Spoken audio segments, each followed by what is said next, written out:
Welcome to Barrett's 2019 Sales Trends Business Breakfast. Trust me, I'm in sales.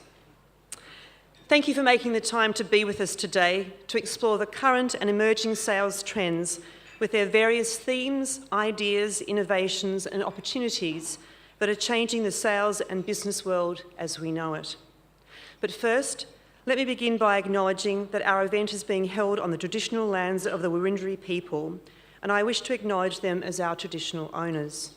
On behalf of everyone, I want to pay my respects to their elders past and present, and the elders from other communities who may be here today.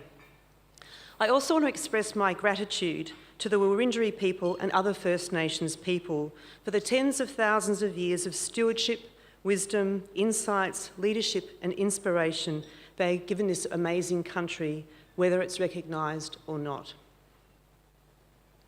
So here we are on this fine morning, celebrating this, our 7th Sales Trends Business Breakfast, but actually celebrating the 10th edition of Barrett's annual 12 Sales Trends report. Trust is our central theme today. So to get us up and running, and if you wish to be digital, here are the hashtags and Twitter feeds or Twitter handles that you can use for this event, and I'll leave it up just for a moment. It's hard to believe the Barrett team has clocked up 10 years officially tracking and reporting on the sales trends each year. It was an idea that came about in 2009 when we could see so many things moving and shape-shifting in the world of sales and business. We thought we'd collect them and highlight them as best we could in the hope it would make understanding and navigating the complex variable system of sales and business that bit easier. As you'd appreciate, it's a big team effort to produce such a report each year, and I'm very grateful to the Barrett team, as well as to the following guest authors for their excellent contribution to this year's report.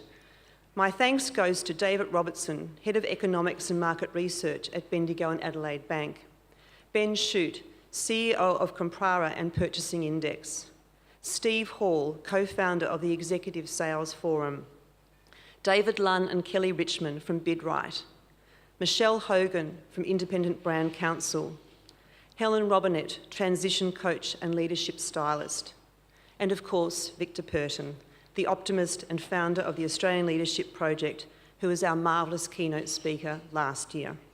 Thank you to you all. I would also like to thank Humanitix, the ticketing platform we used for this event.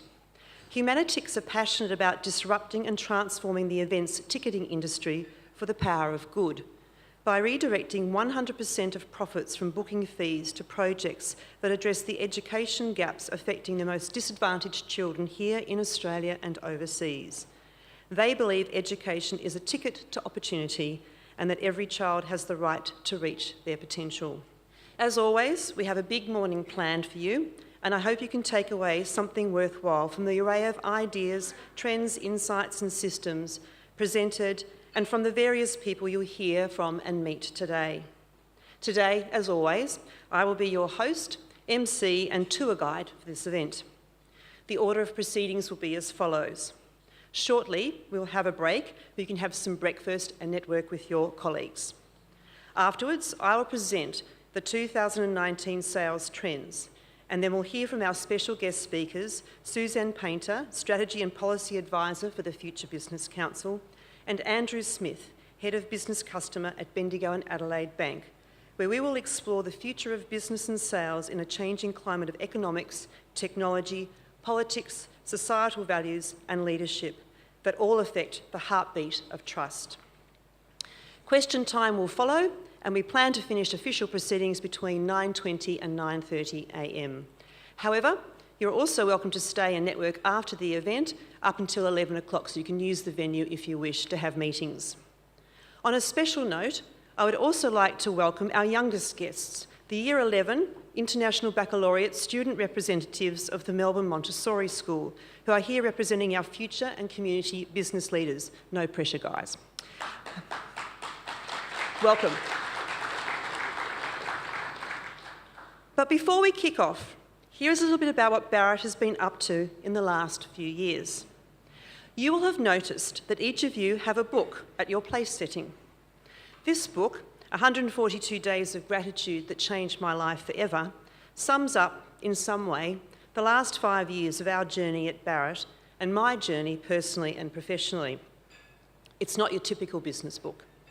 In fact, as my colleague and friend Jonathan Matheny describes it, it's a treatise on positive power of gratitude. So how did this book come about? Where did it all begin? In 2014, in the space of a few weeks, I lost my dad, and I had my trust betrayed by a person who left our business and took a deal worth $300,000 along with them. In mourning and trying to rescue my business, being grateful was initially far from my mind. That is until my friend Mike Lowe, who is also here today, prompted me to do a gratitude diary exercise on Facebook for 5 days. Except I continued to write my diary for 142 days. This daily practice of gratitude has had a profound and lasting impact on me, my family, my team, my business, our clients and friends. Like everyone, I've had my share of ups and downs. However, even when things feel bleak and I feel too tired to go on, I always seem to find a way forward, which is why the story in this book is so telling about the importance of gratitude and maintaining one's optimism for the future.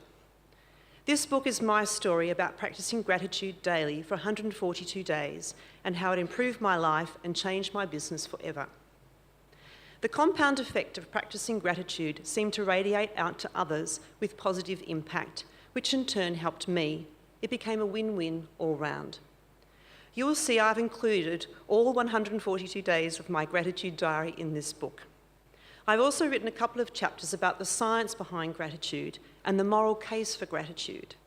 These chapters are there to give my experience, and hopefully yours as well, some context, substance and background to the real and lasting effects of gratitude. Ironically, it turned out the betrayal by this person was initially the worst, but then the best thing that happened to me, my team and my family in 2014. It became a major catalyst for positive change, which has led to much greater successes. It forced my team and me to find our true purpose and pathway forward. It forced me to define my own truth, my destiny, and learn how to stand firm even in tough times. I can honestly say we have produced our best work by far since 2014, changing the way people and businesses sell for the better. We have created a selling better philosophy, a manifesto and a movement, a world-class sales strategy and codified sales operating system, codified sales tools, resources and education, including classroom, in-field and online, and a sales training and execution platform application. This work is now fundamentally changing how business leaders design, manage and execute their sales strategies and sales operating systems, how they lead, coach and inspire their sales teams to deliver real value to clients, how they engage the broader parts of their businesses to embrace and work in a truly customer-centric manner, and how they create selling better cultures that deliver real and lasting results. For many years, we were regarded as quite different by the mainstream world when we took the road less travelled and focused on selling better instead of selling more. Now no longer a well-kept secret of the early adopters, it seems we're becoming more popular, with more traditional businesses seeking us out to help them move away from the destructive race-to-the-bottom strategies and ineffective off-the-shelf sales training so they can transform their sales teams and cultures into viable, prosperous and sustainable business entities. The changes and transformations in how people and businesses do sales strategy, process, people and culture delivered by our Selling Better system has been swift and highly effective. And since the advent of the Banking Royal Commission, our inbound inquiries have nearly tripled, with all sorts of business leaders seeking out how to help their teams find better ways of practicing ethical, human-centred selling as well. People now call it ethical selling, but to us, this is what selling has always been.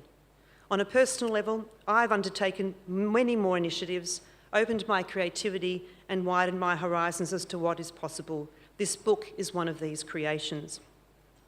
This book is about the daily practice of gratitude, helped me overcome challenging times and open my heart and mind to the profound power of gratitude as a force for personal and social good.